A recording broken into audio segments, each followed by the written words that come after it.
Hello, today I will be talking about MeshBaker LOD. MeshBaker LOD is essentially a combination of static and dynamic batching.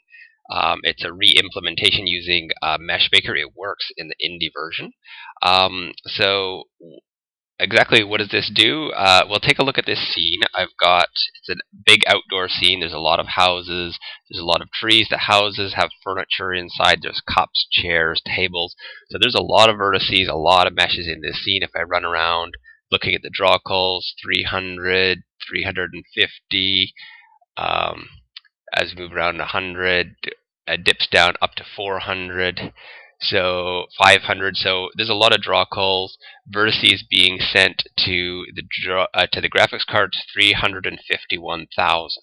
So this is a pretty heavy scene, much too large to be used on a mobile device. So let's turn on the level of detail and try that scene again. So we had between 150 and 500 draw calls and 300,000 vertexes. With that last, it's just compiling right now. Just to be clear, this asset requires a MeshBaker. So if you purchase this, you have to have purchased MeshBaker as well. Is that working yet? Here we go. Alright, so here's the scene again. Draw calls, they were between 100 and 500. Now they're down to 17. And the vertices, they were between 100, they were up around 350. Now they're around 100.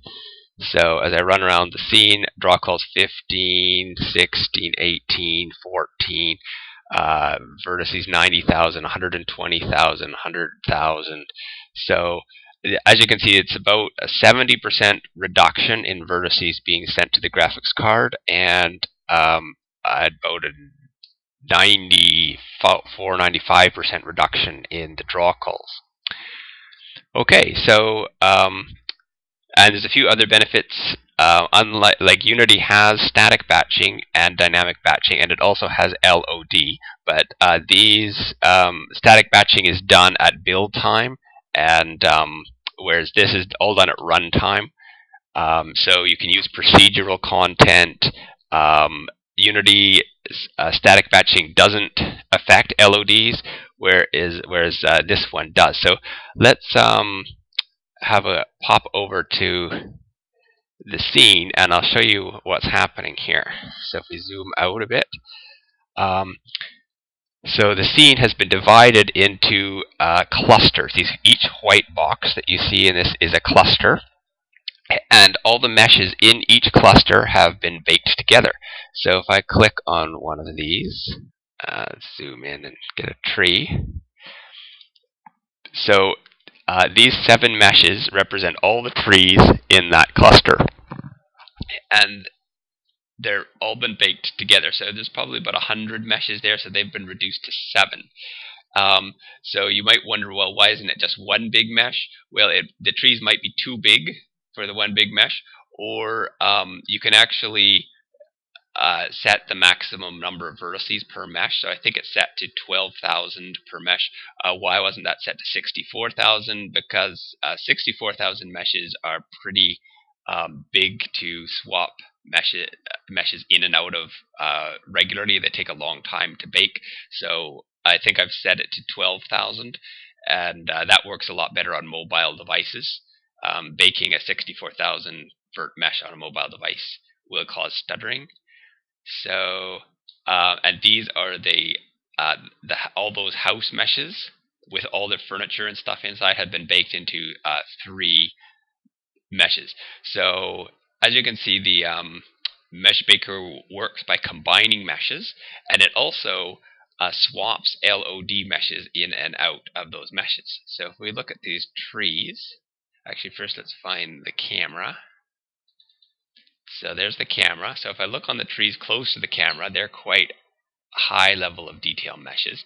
As I move out, like this tree is a little further away from the camera than those closer trees, it's at a lower level of detail.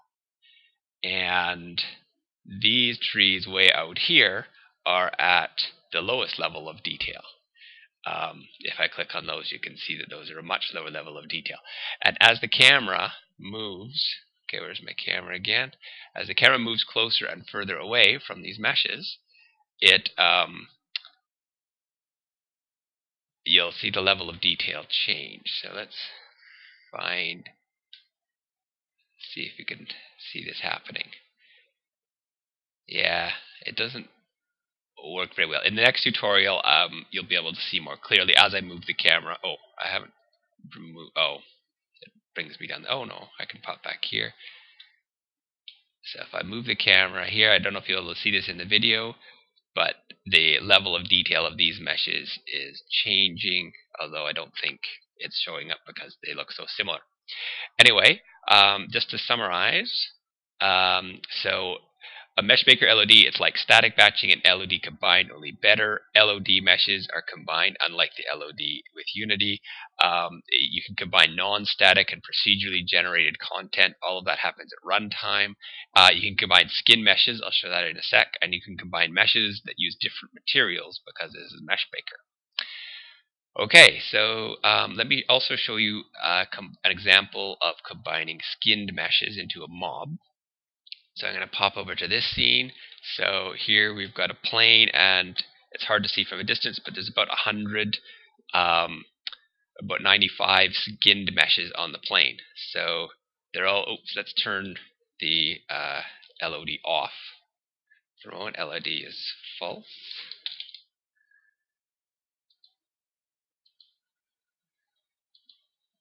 So I run the scene, and these 95 skin meshes will mob the camera as soon as it finishes compiling. There we go. So 95 skin meshes walking towards the camera. So 88 draw calls, 90 as they come on screen, 95 visible skinned meshes, 95 vertices being sent to the graphics card, roughly 300,000. So that's a pretty heavy scene. Let's enable the LOD.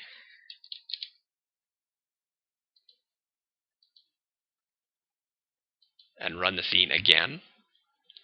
So we had roughly 100 skin meshes and 300,000 animated vertices that Unity is animating every single frame. So now draw calls 2, 3. It climbs up to 4 as more of the meshes pop into the highest level of detail. It's stabilized at 4. And the number of vertices being sent to the graphics card, 30,000. So that's a 90% drop in the number of vertices going to the graphics card, and 4 draw calls instead of 95 draw calls. That's about a 95% drop in the draw calls. And let's look at what's happening. If I zoom in on this combined mesh, there's another neat trick happening. One of the ways we've achieved that extremely low draw call rate is the meshes are being can limit how many meshes are allowed in which levels of details.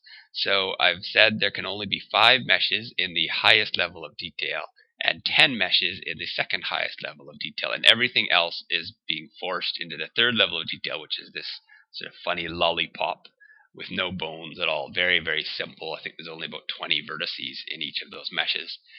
And all of those can be baked into the same combined mesh. There's actually 3 combined meshes. So all of those are baked into those 3 combined meshes.